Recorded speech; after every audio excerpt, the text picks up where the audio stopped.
함께 묵도하심으로 주일 예배 드리겠습니다.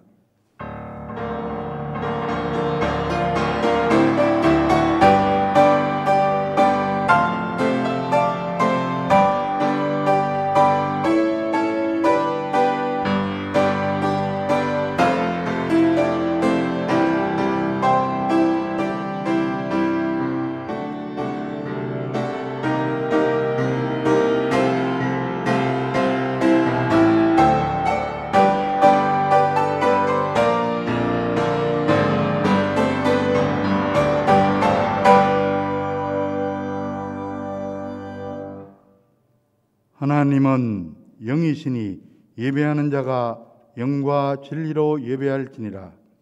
세상 만물을 창조하시고 지금도 섭리하시는 삼위일체 하나님께 찬송과 영광과 존귀를 돌리옵나이다. 광야와 같이 고달픈 세상길에서 부족한 저희들과 동행하여 주시고 눈동자와 같이 보호해 주신 은혜 진실로 감사드립니다. 이 시간 저희들로 세상의 온갖 무거운 짐과 걱정과 근심을 다 내려놓게 하시고 넓으신 주님의 품에 안겨 참된 평안과 안식을 누리게 하여 주시옵소서. 저희들은 아무런 공로가 없으므로 십자가에서 흘리신 예수님의 보혈만을 의지합니다. 믿음으로 드리는 우리의 찬송과 경배를 받으시고 오늘도 지친 영혼, 상한 심령에 위로의 말씀과 소망의 말씀으로 가득 채워 주시옵소서. 예수 그리스도의 이름으로 간절히 기원하옵나이다. 아멘. 모두 일어나셔서 1장 찬송을 드리겠습니다.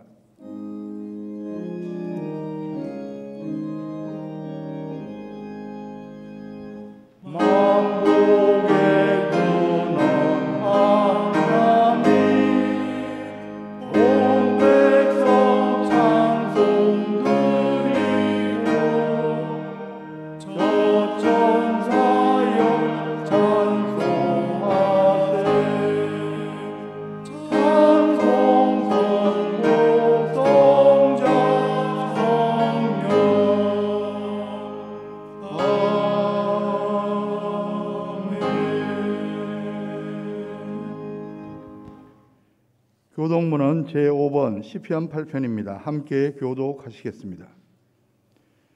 여호와 우리 주여, 주의 이름이 온 땅에 어찌 그리 아름다운지요. 주의 영광이 하늘을 덮었나이다. 주의 대적으로 말미암아 어린 아이들과 젖먹이들의 입으로 권능을 세우시며 이는 원수들과 보복자들을 잠잠하게 하려 하심이니이다. 주의 손가락으로 만드신 주의 하늘과 주께서 베풀어 두신 달과 별들을 내가 보오니 사람이 무엇이기에 주께서 그를 생각하시며 인자가 무엇이기에 주께서 그를 돌보시나이까. 그를 하나님보다 조금 못하게 하시고 영화와 존귀로 관을 씌우셨나이다. 주의 손으로 만드신 것을 다스리게 하시고 만물을 그의 발 아래 두셨으니 본 모든 소와 양과 들짐승이며 공중의 새와 바다의 물고기와 바닷길에 다니는 것이니이다. 여호와 우리 주여, 주의 이름이 온 땅에 어찌 그리 아름다운지요. 아멘. 기도하겠습니다. 이제 하나님과 나만이 한 죄를 참회하며 기도드립니다.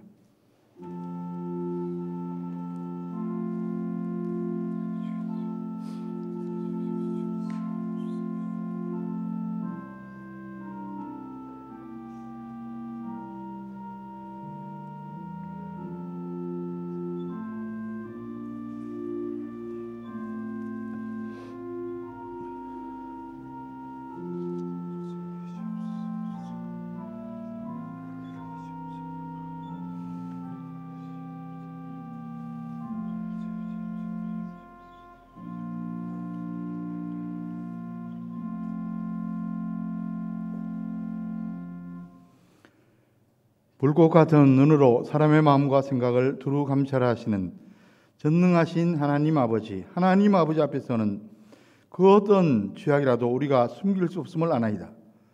저희들은 지난 한 주간 동안 죄와 더불어 살았습니다. 악인들의 꾀를 따라 다녔으며 죄인들의 길에 서서 방황하였습니다. 오만한 자들과 함께 앉아 하나님의 말씀을 멀리하며 내 마음과 내 뜻대로 어리석게 행동하기도 했습니다. 하나님께 받은 바 큰 용서와 은혜를 기억하지 못하고 이웃과 형제를 향해서 완악하게만 살았던 저희들입니다.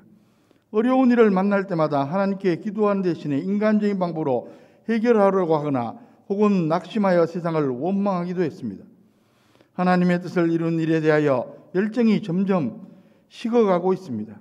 주님, 진심으로 회개하오니 우리의 불신앙과 교만과 게으름의 죄를 다 용서하여 주시옵소서.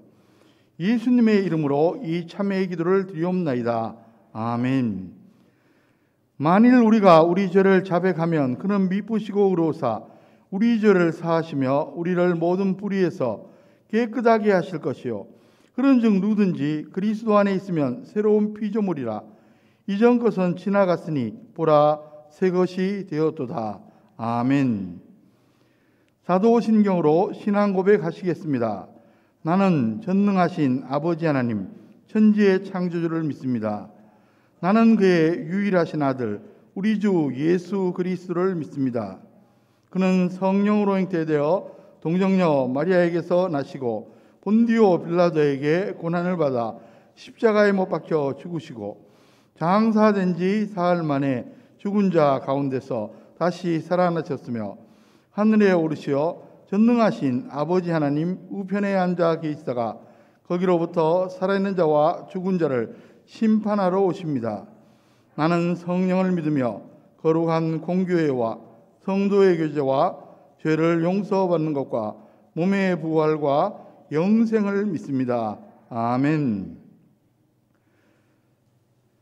다 자리에 앉으셔서 찬송가 15장 하나님의 크신 사랑 찬송 드리겠습니다.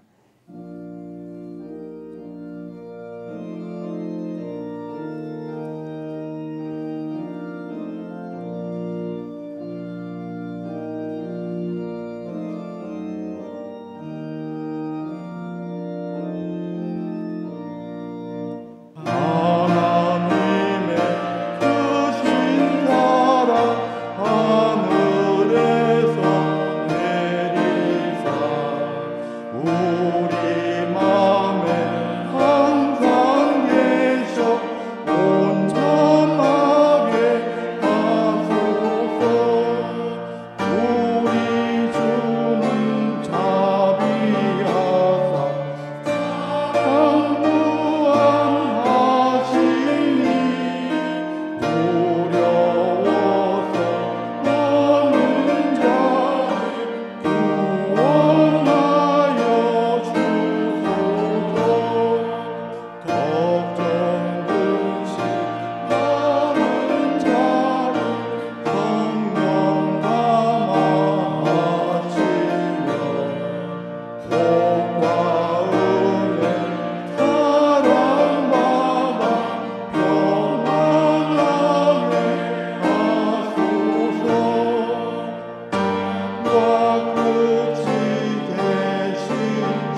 2월 첫 주일 하나님 우리 아버지 앞에 머리를 조아립니다. 말씀으로 천지를 창조하신 전지전능하신 하나님, 우주 만물들을 섭리하시고 인간의 생사복을 주시는 하나님 우리 아버지, 천지는 없어지나 성경의 말씀은 영원불멸하심을 내가 믿사옵고 영생의 주관자 되시는 하나님께 영광과 존귀와 감사와 찬양을 드립니다. 천지의 질서를 주시어 온전하게 운행토록 명령을 하셨사오나 인간들의 욕망과 욕심에 불순종과 교만 때문에 질서가 무너지고 원수들의 조롱거리가 되어 어려움과 질병들로 인하여 혼돈의 시간을 보내며 고통과 고난을 십자가 앞에 이 시간 고백합니다. 우리 욕심과 욕망을 버리고 먼저 그의 나라와 그의 의를 구하며 하나님 뜻이 하늘에서 이루 주신 것 같이 온 세계 만민들과 온 땅과 온 나라에 우리에게서 이루어 주기를 원하고 간절히 기도드립니다. 우리를 용서하여 주옵소서. 코로나19로 인하여 구원의 방주 교회로 나오지 못하고 있는 자리에서 마음 모아 뜻 모아 정성을 다하여 성전을 사모하고 교회를 향하여 얼굴을 들고 있는 우리 성도들도 있습니다. 비록 함께 모여 기쁨으로 감격하여 감사와 찬양으로 예배를 드리지 못함을 힘없이 고백하오니 넓은 바다와 같이 깊은 사랑으로 우리들을 용서하여 주시옵소서.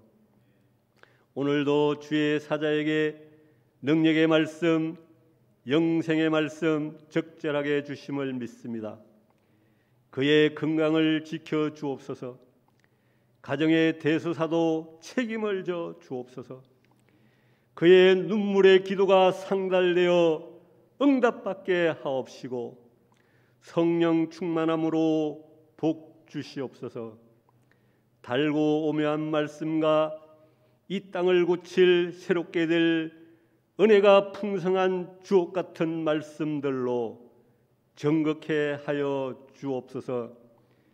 우리가 아멘으로 화답하게 하시고 생명수 강가로 시절을 쫓아 열매 맺는 장안의 모든 권속들이 어린 양의 생명책에 기록되는 은혜로운 기적이 일어날 말씀들을 이 예배에 주시옵기를 간절히 사모합니다.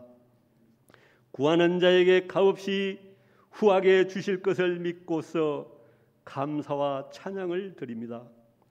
오늘도 특별히 준비한 찬양을 드립니다. 아버지 하나님, 저들의 수고가 헛되지 않게 하시고 기억하여 주옵소서. 이 예배를 위하여 수고하는 손길들도 하나님 우리 아버지여 그들의 수고를 기억하여 주옵소서. 나의 죄로 십자가에 죽으시고 다시 살아나시사 우리의 본이 되신 예수 이름으로 이 세상 끝날까지 내가 너희와 함께하리라 약속하신 말씀을 믿고 감격하여 이 예배를 정성껏 드립니다. 기쁘게 받아 주옵시고 하늘에서 내려주시는 신령한 은사와 은혜와 물질의 복을 이 예배 가운데 내려주시어 장안의 모든 권속들이 예수 이름으로 주는 자가 되게 하옵시고 또한 예수 사랑을 온 세계에 전파할 수 있는 능력이 임하시기에 없기를 이 시간 간절히 빌고 원하옵나이다. 아버지 하나님 영광 받아 주옵시고 우리의 모든 사명을 잘 감당할 수 있도록 우리의 건강을 지켜 주시옵소서. 우리 구주 예수 이름으로 간절히 기도 올려옵나이다. 아멘.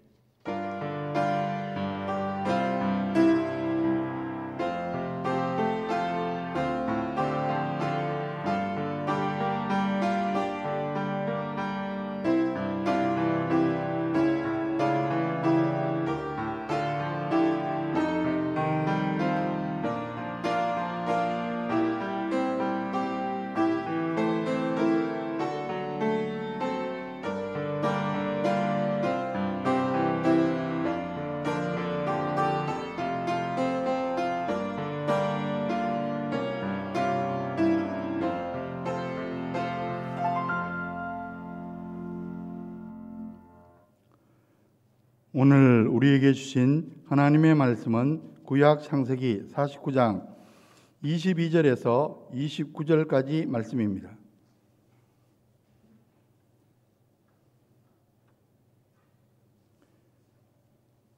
요셉은 무성한 가지 곧 샘 곁에 무성한 가지라. 그 가지가 담을 넘었도다. 활 쏘는 자가 그를 학대하며 적개심을 가지고 그를 쏘았으나 요셉의 발은 도리어 굳세며 그의 팔은 힘이 있으니 이는 야곱의 젖는 자 이스라엘의 반석인 목자의 손을 힘입음이라. 내 아버지의 하나님께로 말미암나니 그가 너를 도우실 것이요 전능자로 말미암나니 그가 내게 복을 주실 것이라. 위로 하늘의 복과 아래로 깊은 샘의 복과 젖먹이는 복과 태의 복이리로다. 내 아버지의 축복이 내 선조의 축복보다 나아서 영원한 산이 한없음같이 이 축복이 요셉의 머리로 돌아오며 그 형제 중 뛰어난 자의 정수리로 돌아오리로다. 베냐민은 물어뜯느니라. 아침에는 빼앗은 것을 먹고 저녁에는 움킨 것을 나누리로다. 이들은 이스라엘 12지파라. 이와 같이 그들의 아버지가 그들에게 말하고 그들에게 축복하였으니 곧 그들 각 사람의 분량대로 축복하였더라. 그가 그들에게 명하여 이르되 내가 내 조상들에게로 돌아가니니 나를 햇사람 에브론의 밭에 있는 굴에 우리 선조와 함께 장사하라. 아멘.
아멘. 다시 한번 기도하겠습니다. 아름답고 신령한 우리의 찬양을 현명하신 하나님 아버지, 이 시간 부족한 저희들에게 말씀하여 주시옵소서. 말씀을 감히 대언하는 자, 말씀을 받는 자들 같은 성령님께서 주관하여 주시옵소서. 예수 그리스도의 이름으로 간절히 기도하옵나이다. 아멘.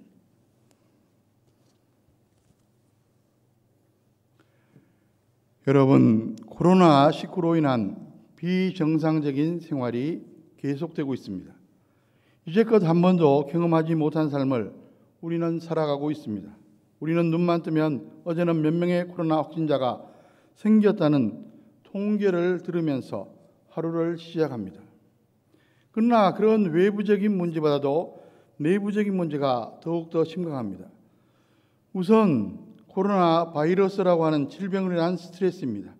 그래서 언제까지 이래야 하나 싶은 절망감, 무력감, 거기에서 오는 우울증, 통제할 수 없는 분노, 경제적 불안감 등등. 그래서 괜히 짜증나고 괜히 화가 나기도 합니다. 더 불안하고 두려운 것은 그렇다고 해서 어떻게 할 수 있지 못하다는 것입니다. 정부나 질병관리본부나 의사협회는 어떻습니까? 검사해서 양성과 음성을 나누는 겁니다. 그래서 음성은 돌려보내고 양성을 치료하는 겁니다. 언제나 이것을 반복하고 있는 것입니다. 그래서 강조하는 것은 국민들이 움직이지 말라는 것입니다. 그래서 설날이 며칠 앞으로 다가왔지만 지방이나 도시에겐 부모님들이 자녀들에게 오지 말라고 신신당부하는 작금의 상황입니다. 여러분, 우리나라는 설날이 있어서 새해를 2번 맞이하는 기분입니다. 사람은 누구나 복을 받고 싶어 합니다. 특히 우리 한국인들은 복을 매우 좋아합니다. 그래서 복복자를 곳곳에 붙여놓습니다. 요즘은 좀 덜하지만 대문에도, 이부자리에도, 베개에도, 밥상에도, 수저에도, 옷에도 5만 대 복자를 붙여놓습니다. 중국인도 우리와 비슷한데 조금은 재미있습니다. 설날, 즉 춘절에 복자를 붙이는데 거꾸로 붙여놓습니다. 복이 쏟아지라는 뜻에서 그렇게 한다는 겁니다. 서양 사람들도 사실은 마찬가지입니다. 새해가 되면 해피 뉴 이어 하고 서로 축복하며 인사합니다. 이렇게 보면 복을 구하는 것은 모든 인간에게 공통된 인지상정임에 틀림이 없습니다. 여러분, 성경에서 많은 인물들 가운데 큰 복을 받은 대표적인 인물이 바로 본문의 요셉입니다. 새해 요셉과 그 후손들이 받은 그 축복을 저와 여러분들도 받아 누리시기를 주님의 이름으로 간절히 축원합니다. 본문 창세기 49장은 야곱이 임종을 앞두고 12아들들을 차례차례로 축복하며 기도한 내용입니다. 그런데 이것은 단순한 기원이 아니라 성령의 감동으로 하나님의 계시를 받아 축복하며 기도한 겁니다.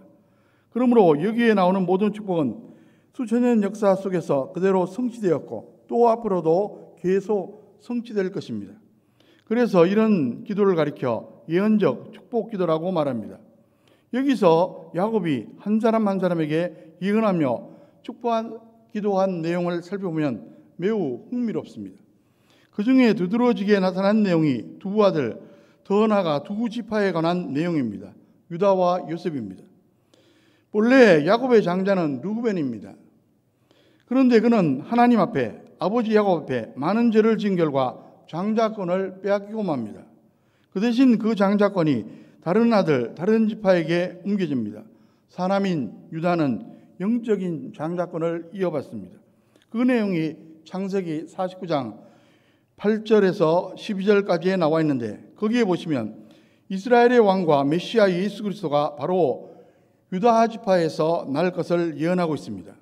11남인 요셉은 육적인 장자권을 이어받습니다. 그래서 다른 형제들, 다른 지파들보다 많은 복을 받게 됩니다.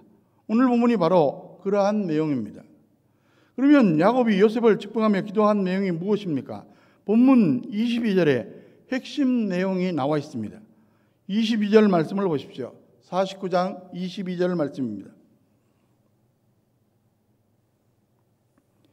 요셉은 무성한 가지 곧 샘 곁에 무성한 가지라 그 가지가 담을 넘어도다. 이 구절을 분석해 보면 세 개의 내용으로 분해됩니다. 요셉과 그 후손이 무성한 가지와 같다. 그런데 그 가지가 샘 곁에 있다. 그리고 그것이 아주 무성한 가지고 더 나아가 담을 넘었다. 이렇게 세 개의 내용입니다. 여러분, 사막성 열대기후의 지역에서 샘물은 문자 그대로 오아시스입니다.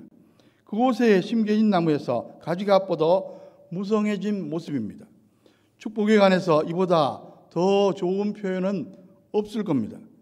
그 모습을 상상해 보면서 이 시간 하나하나 살펴보고자 합니다. 여러분, 인생은 관계입니다. 관계가 좋아야 인생이 잘 풀리고 행복해집니다. 사람과의 관계, 즉 대인 관계가 좋아야 합니다. 그리고 물질과의 관계, 즉 대물 관계가 좋아야 합니다. 그런데 모든 관계 중에서 가장 기본적이고 중요한 것은 하나님과의 관계, 즉 대신 관계입니다. 왜 그렇습니까? 하나님께서는 우주 만물의 창조주이시며 오늘도 살아 역사하시는 절대 주권자요 전지전능자이시기 때문입니다. 그 하나님과 친밀한 관계를 유지하는 게 인생 최고의 축복입니다. 이처럼 하나님과 친밀한 관계를 유지하는 사람을 가리켜 흔히 하나님께 붙어 있는 사람이라고 말합니다. 오늘 본문을 보시면 요셉과 그의 자손이 그런 사람들이었습니다. 부디 저와 여러분의 자녀 후손들도 그들처럼 늘 하나님께 붙어 있는 사람이 되시면 참으로 좋겠습니다. 그래서 가장 복되고 아름다운 인생을 살아가는 여러분, 그리고 여러분의 자녀 후손들이 되기를 주님의 이름으로 간절히 축원합니다. 여러분, 무성한 가지란 열매가 주렁주렁 열리는 덩굴을 의미합니다. 포도나무 덩굴을 생각하면 이해가 될 것입니다. 여기서 중요한 것은 그 덩굴이 샘 곁에 있다는 사실입니다. 그러니까 물을 계속 공급받을 수가 있습니다. 이것은 하나님에게 연결되어 신령한 은혜를 공급받는 것을 의미합니다. 즉 하나님과의 영적 연합 관계를 맺고 있음을 말합니다. 여러분, 우리 인간은 독립적인 존재가 아닙니다. 창조 당시에 하나님 의존적 존재로 만들어졌습니다. 하나님으로부터 생명과 은혜를 공급받았습니다. 그런데 하나님을 배반하고 범죄함으로 하나님과의 관계가 단절됐습니다. 그 후 생명과 은혜의 공급이 끊어졌습니다. 죄가 단절을 가져온 것입니다. 하나님께서 독립되어서 좋은 게 아니라 그것이 바로 영적인 사망이요 멸망으로 가는 시발입니다. 이 비극적인 문제를 해결해 주시기 위해서 오신 분이 바로 예수 그리스도이십니다. 예수님은 하나님의 아들로 의로운 분이시지만 하나님과 인간관계를 단절시킨 죄를 대신 짊어지고 십자가에 달려 죽으셨습니다. 그 대속의 피를 믿는 자는 죄 사함을 받고 하나님과 화목하게 됩니다. 하나님과의 관계가 회복되어 영적인 연합관계를 맺게 됩니다. 그러면 영적인 생명과 은혜를 공급받고 마치 열매를 맺듯이 축복의 역사를 경험하게 된다는 말입니다. 이와 같은 원리를 성경 곳곳에서 비슷한 말씀으로 반복해서 강조하고 있습니다. 구약 시편 1편 3절에 보면 그는 시냇가에 심은 나무가 철을 따라 열매를 맺으며 그 잎사귀가 마르지 아니함 같으니 그가 하는 모든 일이 다 형통하려다. 시냇가에 심은 나무는 수분을 계속 공급받을 수 있으니까 잎이 싱싱하고 열매를 풍성히 맺게 되는 겁니다. 예레미야 선지자도 비슷한 말씀으로 증거합니다. 예레미야 17장 7절 8절에 그러나 무릇 여호와를 의지하며 여호와를 의뢰하는 그 사람은 복을 받을 것이라. 그는 물가에 심어진 나무가 그 뿌리를 강변에 뻗치고 더위가 올지라도 두려워하지 아니하며 그 입이 청정하며 가무는 해에도 걱정이 없고 결실이 그치지 아니함 같으리라. 신약 성경에서도 비슷한 말씀이 나오는데 대표적인 것이 바로 포도나무와 가지 비유입니다. 요한복음 15장 4절 5절에 내 안에 가라 나도 너희 안에 가리라. 가지가 포도나무에 붙어 있지 아니하면 스스로 열매를 맺을 수 없음 같이 너희도 내 안에 있지 아니하면 그러하리라. 나는 포도나무요 너희는 가지라. 그가 내 안에 내가 그 안에 가면 사람이 열매를 많이 맺나니 나를 떠나서는 너희가 아무것도 할 수 없습니다.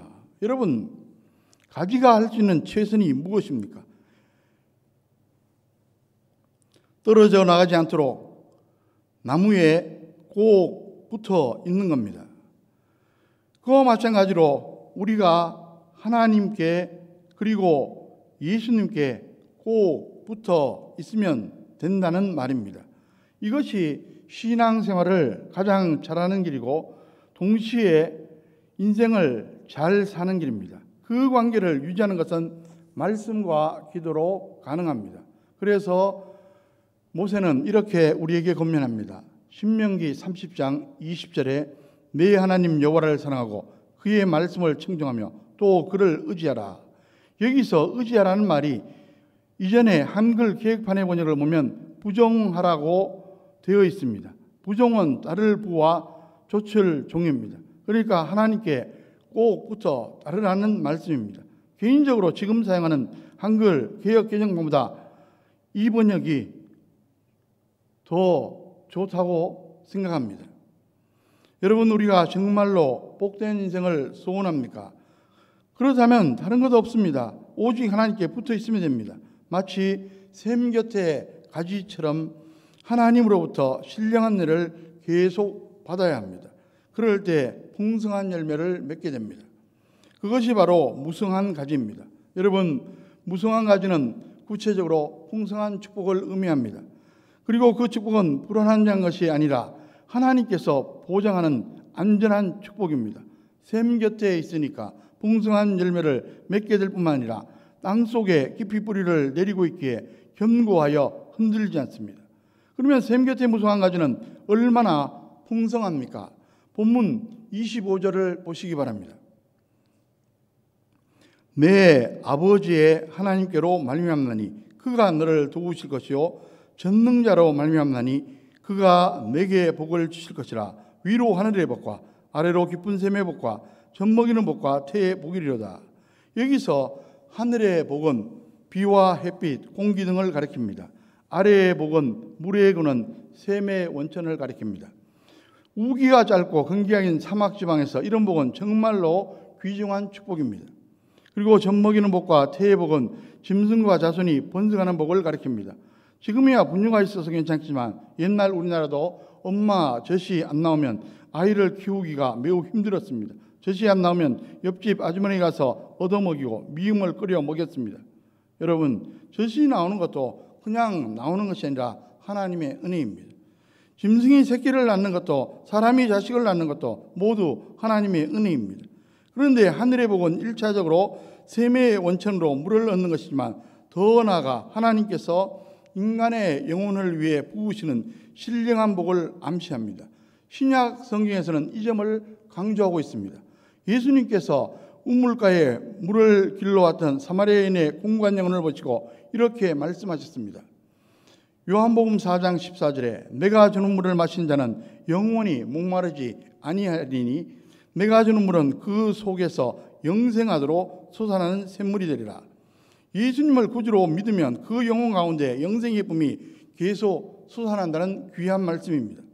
그러니까 야곱이 요셉과 그 자손을 축복한 것은 육적인 축복과 영적인 축복을 망라한 것임을 알 수가 있습니다.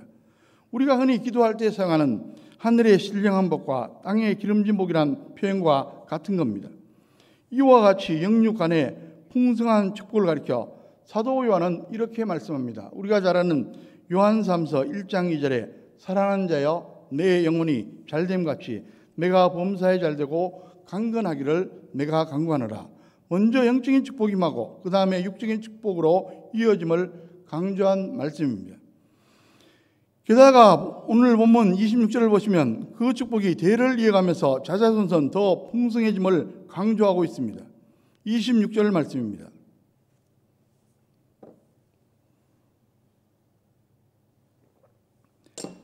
내 아버지의 축복이 내 선조의 축복보다 나아서 영원한 산이 한없음같이 이 축복이 요셉의 머리로 돌아오며 그 형제 중 뛰어난 자의 정수리로 돌아오려다.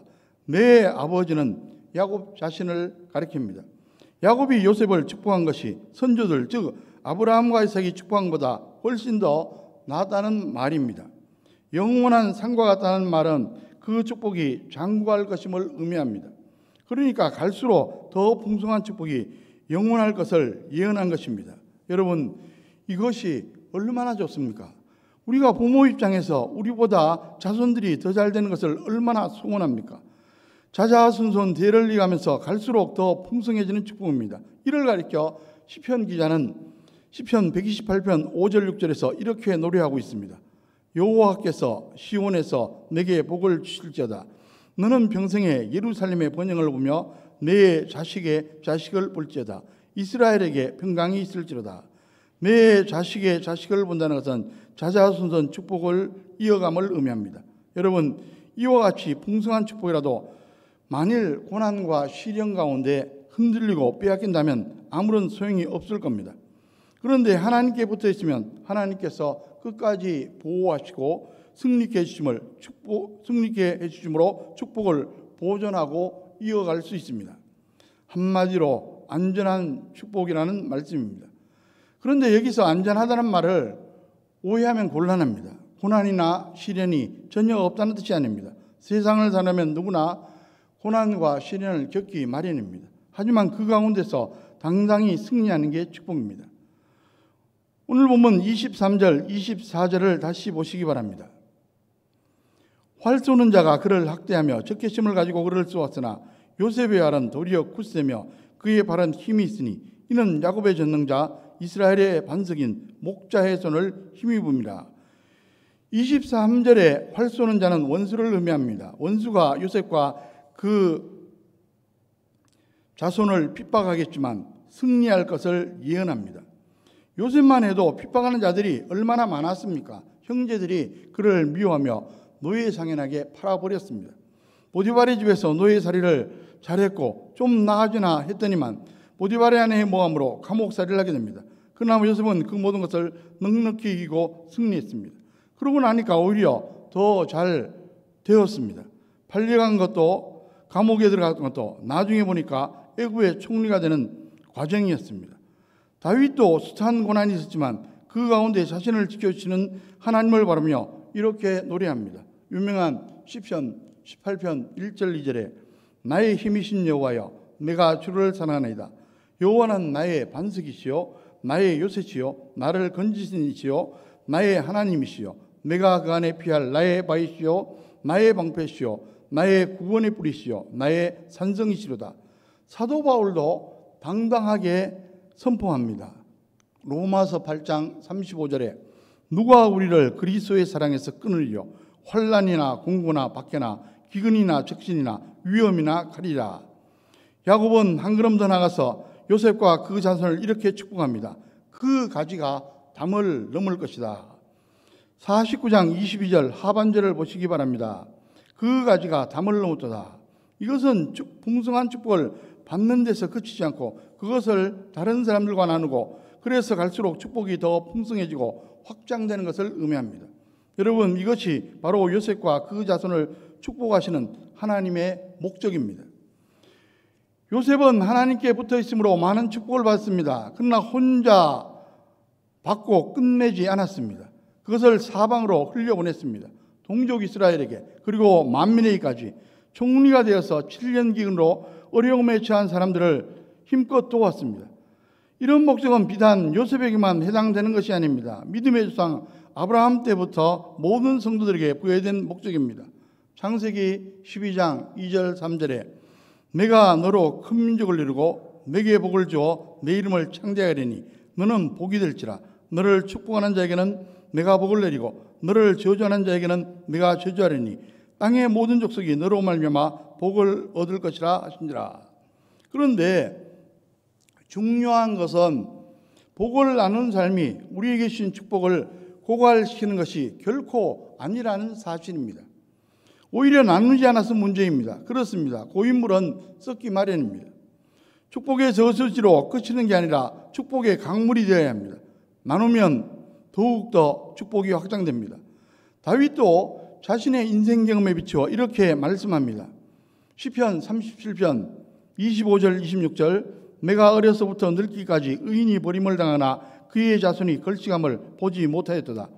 그는 종일토록 은혜를 베풀고 구워주니 그의 자손이 복을 받는다. 예수님께서도 친히 이렇게 말씀하셨습니다. 누가복음 6장 38절에 주라 그리하면 너희에게 줄 것이니 곧 후이되어 누르고 흔들어 넘치도록 하여 너희에게 안겨주리라. 너희가 헤아리는 그 헤아림으로 너희도 헤아림을 도로 받을 것이니라. 그러므로 이제 우리는 복을 받는 것만 생각하지 말고 주는 것과 나누는 것도 함께 생각해야만 합니다. 그러면 갈수록 하나님의 축복이 더 풍성해짐을 현장에서 체험할 수 있습니다. 폴란드의 피아니스트 겸 작곡가인 파테레프스키의 일화입니다. 파테레프스키는 폴란드 초대 총리를 지낸 것으로도 유명합니다. 그에게 이런 일화가 있습니다.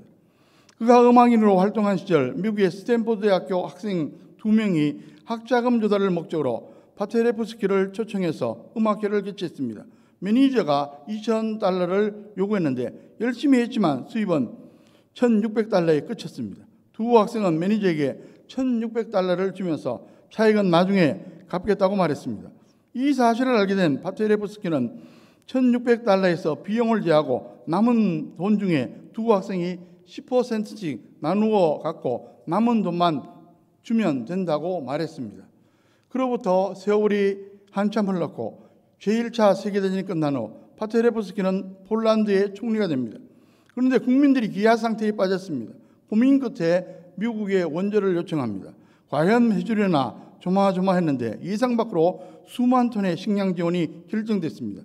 너무 좋아서 식량국장에게 감사의 편지를 했더니만 뜻밖의 답장이 왔습니다. 별 말씀을 다 하십니다. 오히려 제가 감사합니다. 기억을 못 하시겠지만 총리께서 옛날 제가 대학생이었을 때 도와주신 은혜를 저는 갚았을 뿐입니다. 그는 바로 9일 제31대 미국 대통령이 된 후보 당시 식량국장이었습니다. 어떻게 이런 일이 생겼습니까? 나누고 베푸는 자에게 주신 하나님의 축복이었습니다. 여러분, 야곱은 믿음의 족장으로 모든 사명을 감당하고 임종을 맞이했습니다. 28절 말씀을 보십시오.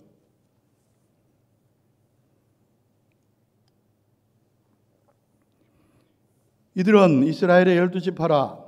이와 같이 그들의 아버지가 그들에게 말하고 그들에게 축복하였으니 곧 그들 각 사람의 분량대로 축복하였더라.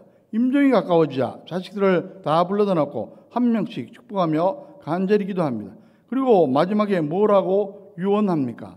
29절 말씀을 보십시오. 그가 그들에게 명하이르되 내가 내 조상들에게로 돌아가리니 나를 햇사람 에브론의 밭에 있는 굴에 우리 선조와 함께 장사라. 자신의 유해를 가나안 땅으로 운구해서 안장해달라는 요청입니다. 그곳에는 아브라함과 이삭을 비롯해서 조상들이 안장되어 있습니다. 그것은 단순히 육신의 고향 땅에 묻히고 싶은 소원이 아닙니다. 하나님께서 약속하신 천국을 사모하는 영적인 소원입니다. 여러분, 많은 사람들은 죽음에 대해서 생각하기 싫어합니다. 그러나 깊이 한다고 죽음이 닥쳐오지 않는 것이 아닙니다. 흔히 죽음에 세 가지 종류가 있다고 말합니다. 3인칭 죽음, 2인칭 죽음, 그리고 1인칭 죽음입니다. 3인칭 죽음은 내가 잘 모르는 사람의 죽음입니다. 그 경우에는 대개 무심한 가운데 지나쳐버립니다. 2인칭 죽음은 친구나 가족같이 나와 가까운 사람의 죽음입니다. 이 경우 죽음에 대해서 진지하게 생각하게 됩니다. 그러나 잠시뿐이고 시간이 흘러가면 잊어버립니다. 1인칭 죽음은 나 자신의 죽음입니다. 언젠가 경험하겠지만 그 전까지는 전혀 실감이 나지 않습니다. 그러다 보니까 이래저래 사람들은 죽음에 대해 잊은 채 일상 속에 그럭저럭 살아갑니다. 그러나 죽음은 분명 나 자신에게 닥치는 것입니다. 그런 점에서 그것 또한 내 인생의 중요한 일부입니다. 그리고 죽음에 대해 의식하며 사는 사람일수록 인생을 의미 있게 살아갈 수가 있습니다. 여러분, 히브리서 11장을 흔히 믿음장이라고 말합니다. 거기에 보시면 구약시대의 대표적인 인물들이 기록되어 있습니다. 히브리서 기자는 아브라함을 비롯한 족장들의 인생과 죽음에 대해 무엇이라고 기록했습니까? 히브리서 11장 13절 14절에 이 사람들은 다 믿음을 따라 죽었으며 약속을 받지 못하였으되 그것들을 멀리서 보고 환영하며 또 땅에서는 외국인과 나그네임을 증언하였으니 그들이 이같이 말하는 것은 자기들이 본향 찾는 자임을 나타냅니다. 믿음의 사람들의 공통점은 이 세상에 살 동안 자신이 외국인이나 나그네처럼 살았다는 것입니다. 그것은 궁극적으로 육신의 본향이 아니라 더 나은 본향인 천국을 사모했음을 의미합니다. 부디 저와 여러분들도 언젠가 닥쳐올 죽음을 잊지 말고 미리미리 준비하시기 바랍니다. 그래서 야곱처럼 아름다운 모습으로 인생을 마치는 저와 여러분들 다 되시기를 주님의 이름으로 간절히 축원합니다. 말씀을 정리합니다. 여러분, 복되고 아름다운 인생이 되시기를 소원하십니까? 여러분들의 자녀 후손들도 그렇게 되기를 소원하십니까? 그러면 야곱이 요셉과 그 자손에게 축복한 대로 늘 축복하시기 바랍니다. 그렇게 축복하며 양육하고 기도하시기 바랍니다. 그래서 세월이 갈수록 그리고 대를 이어갈수록 더 풍성한 축복의 역사가 나타나기를 주님의 이름으로 간절히 축원합니다. 기도하겠습니다. 사랑과 은혜가 풍성하신 하나님 아버지, 오늘도 저희들 부족하지만 가정에서, 현장에서, 또 예배당에서 예배드리게 하심을 진심으로 감사드립니다. 아직도 코로나19 상황이 계속 진행되고 있습니다. 여러 가지 어려운 일도 계속되고 있습니다. 경제적인 어려움도 있고 또 코로나 블루로 인해서 우울감도 참으로 심한 상황입니다. 주님께서 긍휼을 베풀어 주시옵소서. 이 시간 간절히 호소합니다. 우리 가운데 육신의 약함으로 인해서 고통받는 분들이 있습니다. 약한 부분들을 보수하여 주시고 질병을 치료해 주시며 중한 질환에서도 질병에서도 노임받을 수 있도록 하나님께서 특별한 은혜 베풀어 주시옵소서. 늘 우리 자녀 후손들이 잘 되기를 기대하면서 간절히 기도하고 있습니다. 가정을 위해서 기도하고 있습니다. 자녀 후손들을 위해서 기도하고 있습니다. 그 모든 기도 제목 다 응답하여 주시옵소서. 특별히 경제적인 어려움이 증가되고 있습니다. 저희들에게 용기를 허락하여 주시고 경제적인 위기, 어려움 잘 극복하고 회복되고 번영할 수 있도록 축복하여 주시옵소서. 예수 그리스도의 이름으로 간절히 기도하옵나이다. 아멘.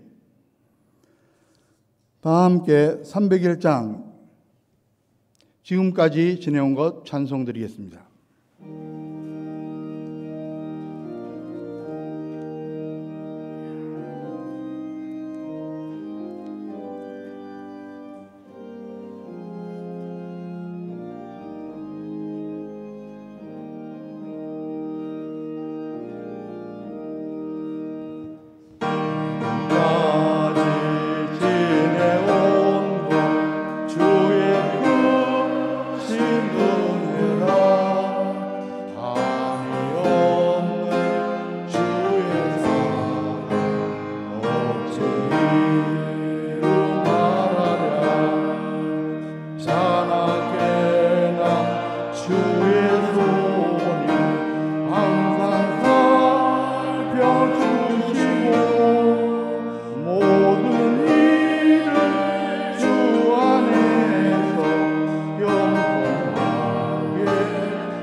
모두 일어나셔서 봉헌하시겠습니다.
온 인류의 삶을 주관하시며 우리 한 사람 한 사람 생사복을 주장하시는 전능하신 하나님 아버지, 지난 한 주간의 삶도 인도하여 주시고 보호하여 주시고 오늘 이렇게 가정에서, 현장에서, 예배당에서 예배드리게 하시니 진심으로 감사드립니다. 하나님의 크고 놀라우신 은혜에 감사해서 정성껏 준비한 봉헌 예물을 드립니다. 주일 헌금을 드립니다. 범사의 하나님의 주인 되심을 고백하는 마음으로 열애 하나 구별해서 11정금을 드립니다. 여러 가지 제목에 감사헌금을 드립니다. 선교, 비전 헌금도 드립니다. 이 모든 봉헌 예물과 함께 우리의 마음도 연락하여 주시옵소서. 장안교회 권속들 경제생활 가운데 주님께서 회복시켜 주시고 또 복되게 하시며 합력의 선을 이루며 형통하도록 도와주시옵소서. 오늘도 우리와 함께 예배드리고 싶지만 여러 가지 사정으로 함께하지 못하는 장안교회 권속들이 있습니다. 병원에 입원해 있기 때문에, 출장 중에 있기 때문에, 군문에 있기 때문에 여러 가지 사정으로 함께하지 못하는 장안교회 권속들, 어느 곳에 어느 형편에 있든지 간에 주님께서 위로하시고 동행하여 주시옵소서. 하나님 아버지, 이 시간 특별히 기도합니다. 우리 자녀 후손들을 위해서, 어린 심정으로부터 청년의 일까지 우리 자녀 후손들을 위해서 축복합니다. 야곱의 심정으로 하나님께 간절히 축복합니다.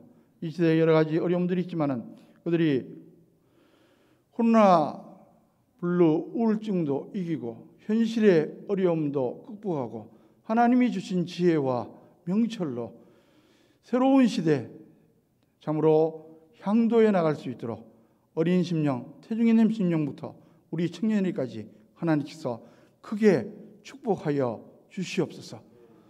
예수 그리스도의 이름으로 간절히 기도하옵나이다. 아멘.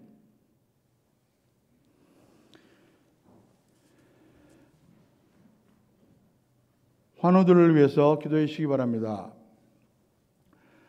설 명절 순서지가 나와 있습니다. 최소한 이제 인원들이 모여서 예배 드리시면 좋겠습니다. 이제 모두 일어나셔서 찬송가 499장 4절 찬송 드리겠습니다.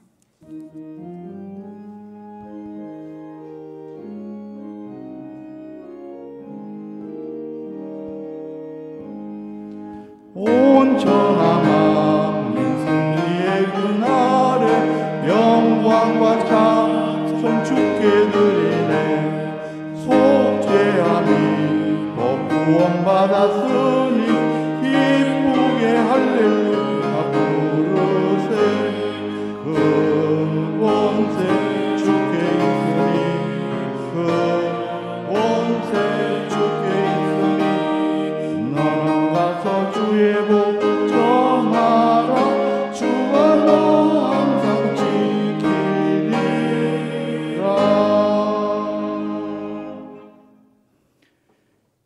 이제는 복의 근원 되신 우리 주 예수 그리스도의 은혜와 역사를 구체적으로 세밀하게 주관하시는 하나님 아버지의 크고 놀라우신 사랑하심과 범사에 우리의 삶을 인도하시며 우리의 삶이 합력해서 선을 이루며 형통하도록 역사하시는 성령님의 교통하심과 축복하심이 가정에서, 현장에서, 예배당에서 예배드리는 심령들 위해, 그들의 가정 위해, 그들의 자녀 후손들 위해, 장안교회 권속들 지금 어느 곳에 어느 형편에 있든지 간에 태중에 내 심령일지라도 지금부터 영원토록 함께 하시기를 간절히 축원하옵나이다. 아멘.